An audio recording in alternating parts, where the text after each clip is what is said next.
IQ Smart Parent is made possible by the Grable Foundation. It's time to get messy for the sake of science. Hands-on play builds brain power, helps kids with their physical development, and even encourages social skills. Things might look a little chaotic, but I promise you the fun is just getting started, and the exciting results make the mess worth the effort. So stay with us because IQ Smart Parent starts right now.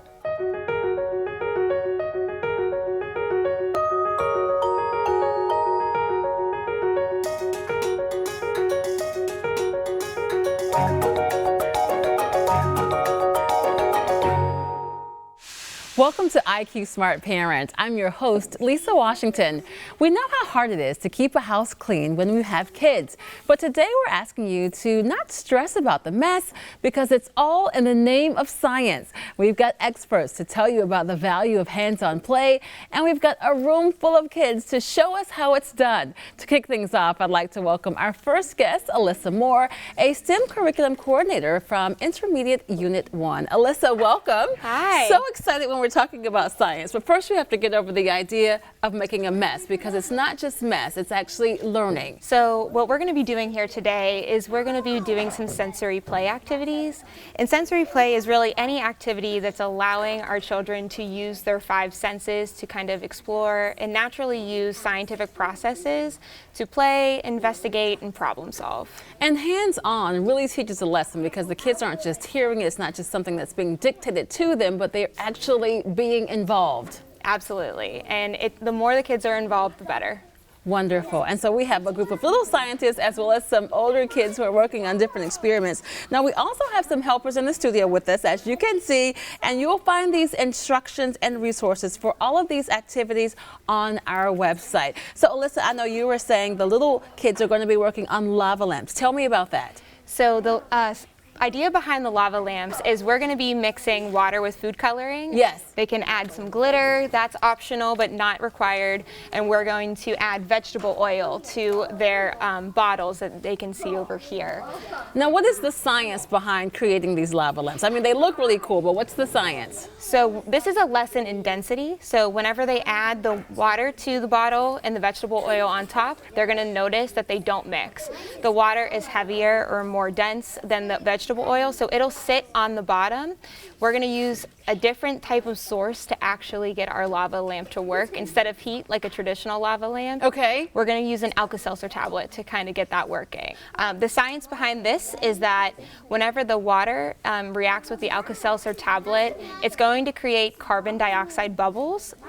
Those bubbles are going to want to go somewhere to release. So they'll go to the top of the bottle, pop, and it's going to kind of create a gooey mixture inside of their bottles. Which is why we love the lava lamps. Okay, now yes, what are absolutely. the older kids working on? So we have some older kids. They're doing an activity with scribble machines. So we're learning some basic circuitry, as well as a spin on the classic egg drop challenge. We're going to do a naked egg drop where yes, they're going to be building egg catchers. So if I'm working on this at home with my kids, how do I know the appropriateness for the age of the kids, which types of projects we should be working on?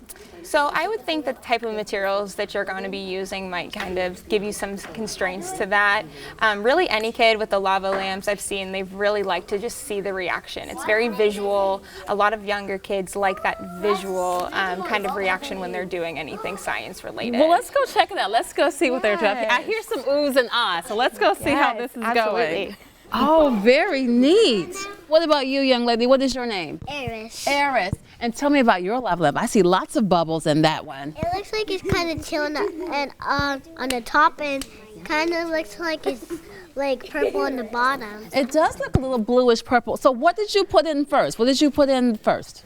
Water. Water, and then what? Oil. Oil, and then a tablet. Food coloring, very good. It's very colorful there. All right, let's move over and see what the bigger kids are doing. So I think there are two different projects at work here. Tell me about these. So over here on the left we have these students that are building scribble machines. Okay. So they have some basic household products in front of them, some recycled cups, maybe some plastic cups. They have markers as well as DC motors. Yes. The DC motors are things that you could purchase online, but they're also found in some other household toys or even like an electric toothbrush. There's a glue stick that you can see on the top. The glue stick helps to offset the weight of that that motor. Now this is a lesson in circuitry. Okay. So what we are kind of covering here with the circuitry is that we have to have 3 things in order for this loop to be complete. There has to be a power source. Yes. In this case, they're using a battery. Right. We need a load, which is going to receive that power source, which is the DC motor. Okay. And then we need conductive material, which is the wires. Is it safe for kids to use these types of materials? Yes, this is a very low voltage, so this is something that they can easily explore at home. But as with anything, I recommend a parent being involved with any of these activities. Okay, and we're going to see how they work momentarily, but just tell me, what are scribble machines? Scribble machines, so they're kind of creating a really fun way to make a basic robot. Once they get these circuits complete, they're going to take the marker caps off. They're going to be able to see how it can scribble on the craft paper in front of them. So it's going to make some really cute doodles as they go. Let me ask you guys, how cool is this? Is this fun to be making a scribble machine? Actually, yeah. Like I build robots Yes. with my dad, but I've never built something like A scribble machine. So it looks like you and Dad will have a new project. Let's see what's happening. I hear there are eggs over here. Eggs? Yes. Smile. Hi, how are you? Tell me what's going on over here. So we are doing an egg drop thing. So Egg drop. we Oh, put boy. The We added a bunch of sponges and cushions and stuff. cotton. So the goal is so that the egg doesn't crack when you drop it, Yeah. right? Because I've only seen egg drops that are with, like you have something on the egg and then it drops and Okay. it has to land on the ground. But we're doing one that's like you have to drop the egg. Yes. Like it drops the egg and it has nothing on it, but it's trying to catch it on here. Oh, I see. So we're going to put this on and then drop the egg on. So this is about energy transfer, is that right? Yes. Okay. So this is a lesson in energy and energy transfer. So what happens here is instead of putting, like she said, Yes. instead of building a contraption that goes around the egg, we're building the egg catcher. What we're going to see here is that an egg, as with any object, already has potential energy. Yes. When we drop it from a height, that energy is going to be transferred into kinetic energy or movement energy. Oh, boy. When that egg hits a surface, we can have one of 3 things happen. We can have that energy transfer to sound energy, Okay. where we would hear a loud splat. It might transfer into more kinetic energy with the cracking of an egg. Okay. Or it might be absorbed in there. However, we might actually be able to feel the heat on the egg, which is caused by friction of whenever the egg hits a surface. What do you think is going to happen? I think we added a lot of cushioning and padding. Yes. And we added this outside bubble layer just in case the egg would roll off. Okay. So if the egg were to roll off, it would land on the padding. We taped it all down so they could all stay still and none of the sponges roll off. Yes. So when the egg should hit it, all of this should absorb the energy and this should all take the blow instead of the egg taking all of the energy. All right. So it looks like you guys are finished. So we're about ready to see this egg and see if it's going to splatter or stay as is. We're gonna see what Are happens. we ready? Yeah. All right, we've got an X on the floor. So will you put this on the floor for me? There's an X right there. Okay. And do I get the honor of dropping the egg? Is anybody nervous? I am. Okay, come back. Yeah, there we go. We don't need anybody to get splattered just in case. What do you think? Should I lift it up higher or is this good enough? This is good? Countdown from 3. 3, 2, 1. Drop it. Oh! Let's try one more. I didn't get it right on the X. Okay. Countdown from 5. They'll give me more time. Go. 5, 4, 3, 2, 1. Drop. Oh, I think we have one more. Should we try once more? Yeah. Okay. Let me get you to back up. Okay. Step a little closer, they're telling me. All right. Okay. From 10 this time. Okay. Okay, go. 10, 9, 8, 7, 6, 5, 4, 3, 2, 1. Oh, that was great. job, guys. Great, high five. Okay, we're going to clean that mess up. You guys did a great job. And now let's check out these scribble machines. How are we coming How over are we here? doing over here? This looks great. What do we have to do to make this work? Oh. You have to put the wires, like the black one, go on the black side, obviously. Okay. And then the red side on the front, and then it just moves the motor. Oh, it does. So what would you say, what's your final advice to parents about making a little mess, all for the sake of science? I would say that mess is a necessary part of childhood. Let the kids explore, let them play with different things, making sure that you're around to be a part of that process, though, to help them understand the scientific concepts behind it. Yes. But also, just let them have fun with it. Let them have fun and don't be afraid to make a mess. Well, That's thanks right. to all of our kids and teachers and helpers. Of course, we have more messy experiments ahead, this time in the kitchen. But up first, a groundbreaking survey is shining the spotlight on parents' complicated relationship with science. The survey also reveals what's at risk for kids if parents don't start promoting science activities sooner. Many parents thought that science was less important than other domains, less important than literacy or less important than math, and we really want to change that because if parents don't value science, they're not going to do it. The early years are foundational to everything else that follows. That's true of one's health, and that's true of one's education. So early success often leads to later success. The survey focused exclusively on families with young children ages 3 to 6 years old. It was conducted by researchers at the Education Development Center and SRI International as part of the Ready to Learn initiative. It included phone surveys, focus groups, and home visits with more than 1,400 parents and caregivers. The Ready to Learn initiative really emphasizes school readiness, and that means being ready to take advantage of the formal educational system. But many kids are showing up in kindergarten or first grade and they don't have some of the building blocks. Those gaps that exist are never caught up. So instead what we want to do is make sure that all kids have rich experiences so by the time they're in kindergarten or first grade, they're ready to take advantage of those supports. But only about half of the families surveyed said they engage their young children in science activities on a daily basis. And one of the reasons why turns out to be the parents' own lack of confidence in the subject matter.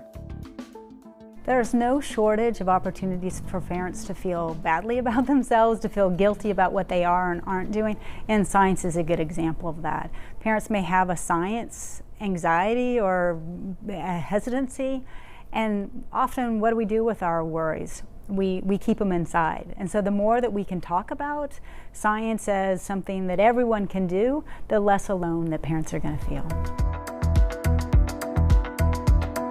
Science is something that families can be doing every day. We sometimes think of science and think, oh, that's an elaborate process. But in fact, science is exploration. And that's especially true if you're working with a 4 or 5-year-old. It's going outside and, asking questions, why, what, where, how, and really letting curiosity lead. Research shows even very young children can develop and test hypotheses, ask questions, generate explanations, use models, make predictions, and revise those predictions based on what they observe. Science is a great precursor to problem solving. We want all kids to be able to solve problems and to do so creatively, and science is a great way to do that. But if we miss out on science, then we are missing out on a prime opportunity to cultivate problem solvers, which I think we could probably all agree that society needs to solve these problems that are in front of us. The national survey sums up 5 essential messages to help families overcome their science anxiety. Parents don't need to know the right answers to help children learn science. Parents are crucial to their young children's science learning. Science is for home, school, and all of the places in between. Science is watchable, readable, playable, and doable. And finally, parents should have access to research and resources to help them engage their kids in high-quality activities. Parents make this mistake that they think that they have to have all the answers, when in fact, the journey, it sounds corny, but it's the exploration together that parent and child do together that really counts. What parents need to know is that they have the ability to make a huge difference in their children's learning. That these early years are extremely important and they are their child's best guide.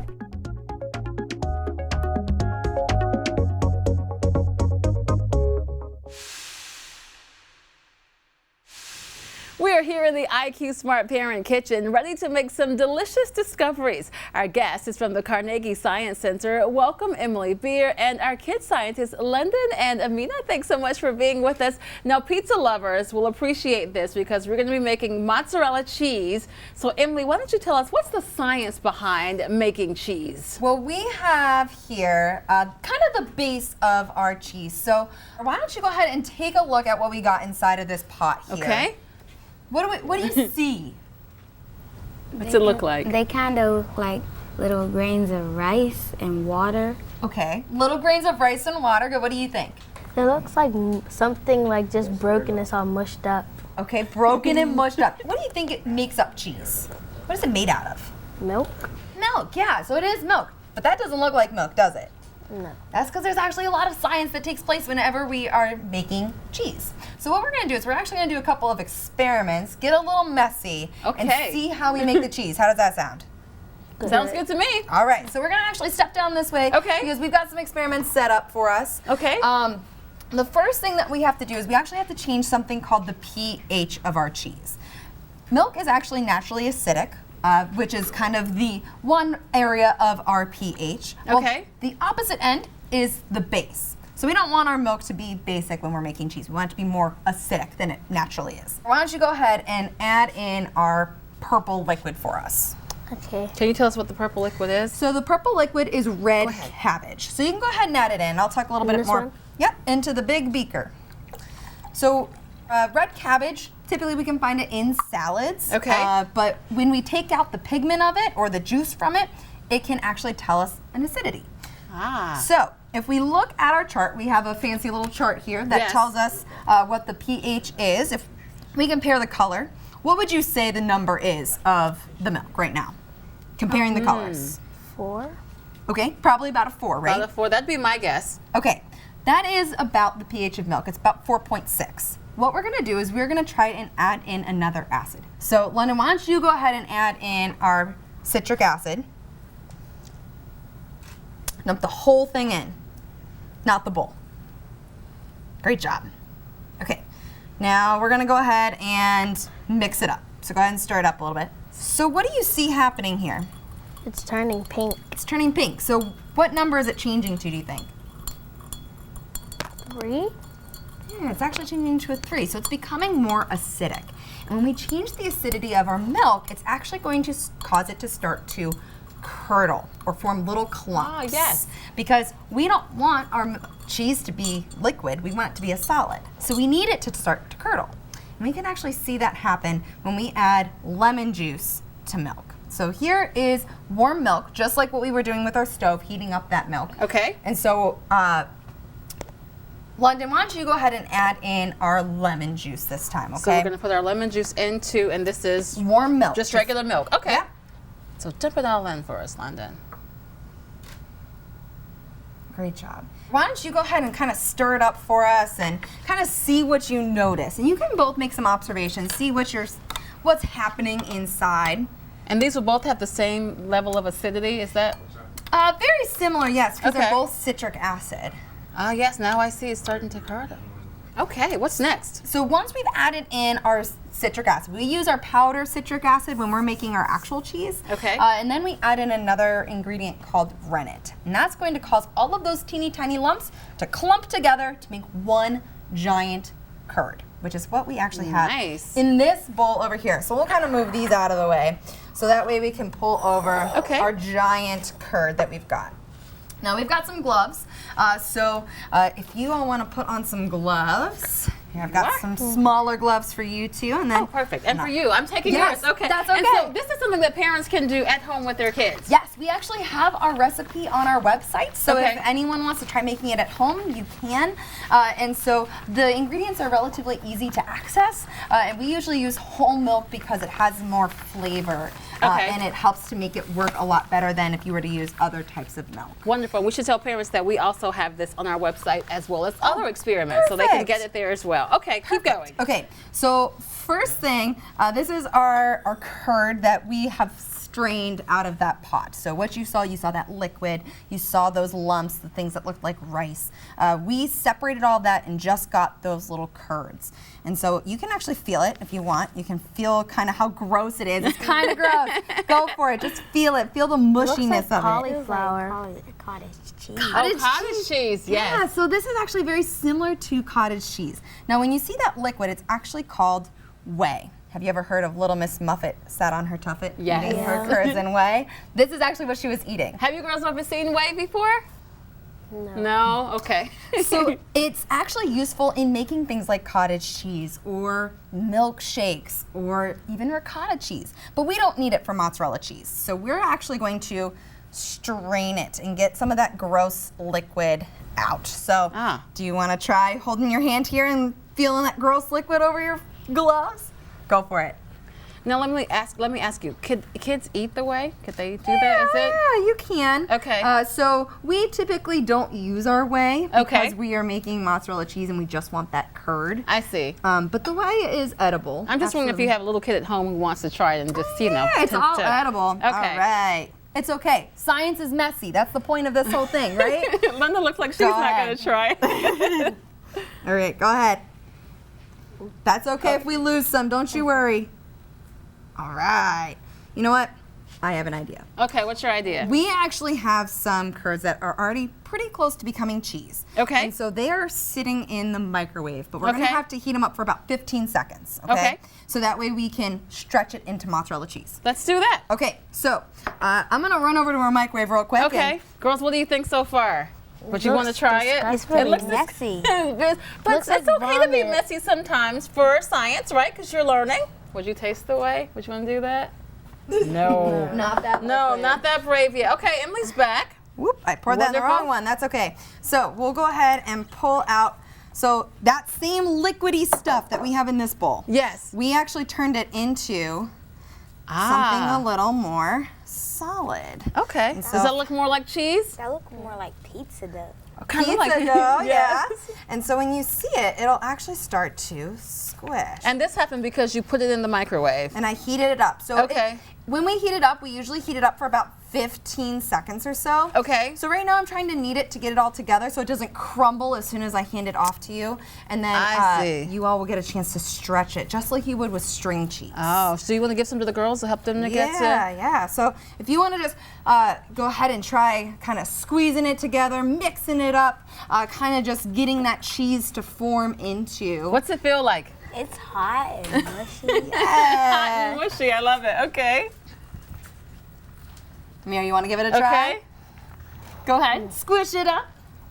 It feels like baby powder with water in it. Ooh, okay. How much does it take to do of this so we can get it into cheese that we actually eat? Is that a? It'll actually only take me a few more seconds of just kind of mixing it up and kneading not too it. Long. Okay. So we knead it kind of like we knead dough. So you have to kind of mix it together over and over again to get it to the right consistency. Okay. So let me ask you this: what would you say to parents about doing kitchen science? Because you know it's maybe they don't want to get as messy, but it's a great lesson. Yeah. What do you say to parents? So this is a great way to get your kids involved in science without really realizing that you're doing science. Okay. Because most cooking, whether it's baking cookies, making cheese, or even just using the stove to boil water to make pasta. Yes. You're still using science and you're still using chemistry to help turn it into food for you to eat. Is this almost ready for us to taste? I think it is ready, but I'm going to add one little thing. Okay. I'm going to add a little bit of salt because milk not is, too much, but a little bit. Milk can be pretty bland. Yes. So we want to add a little bit of flavor to our cheese. So I'm going to put it on our cutting board. Okay. Here. And then, you know what? Why don't you go ahead and do us the honor of sprinkling some all cheese of on this top? Or just a little bit? You can just sprinkle it on Just top. sprinkle it on? Yeah. Okay, just a little bit. Just a little bit. Give a little flavor. Wait, if you put that in the microwave, will it turn into like cheese? Yep. Into that? Yep. Like so really this was cheesy. kind of the middle step before we got to what I had in this bowl. I just had it preset so that way it would help us out today. Is this good, Emily, or should I keep going? I don't want to make it too salty. I think that's perfect. All right, are we ready to try it? I think so. You ready, girls? All right, you can go ahead and take off your gloves. Do it. Okay. I've got a... And should we pinch it, or are you going to... Oh, you're going to cut it. Okay. Yep, don't you worry. So I've got... Okay. Looks like cheese to me. Now, the only way to know for sure is to taste test it. So, London, you want to go first? Come on, you can do it. Would you like to try some as well? Of course. Okay. Come on over, and tell me what you did. You try it already? What do you? Oh, not yet. You're waiting on me. I was smelling it. You're smelling it. Let's see. All Smells scientists like to cheese. smell things. Okay, you girls ready? On 3. 1, 2, 3. Tastes like cheese to me. What do you think? Maybe? Kind of, sort of? Does it taste like cheese that you have on pizza? No, not quite. Not that one. Maybe it's a little different. What's that face mean? It tastes like milk, kinda. Like milk, kinda. Yeah. It's kinda like. A little cheesy, though. Wouldn't you say a little cheesy, you think? Yeah, it does taste like mozzarella. It does taste like mozzarella. Does it taste better, you think, because you made it? You think? Yeah, it does. It's always good when you know it. All right. Emily, thank you. London, Amina, thank you all so much. Great advice to close out this very messy episode of IQ Smart Parent. Thanks for being here, and be sure to join us again next time on IQ Smart Parent. Want to learn more about IQ Smart Parent? Visit us online at iqsmartparent.org for more episodes and additional tools and resources. Connect with us on Facebook, Twitter, and Pinterest to share your thoughts on being a 21st century parent.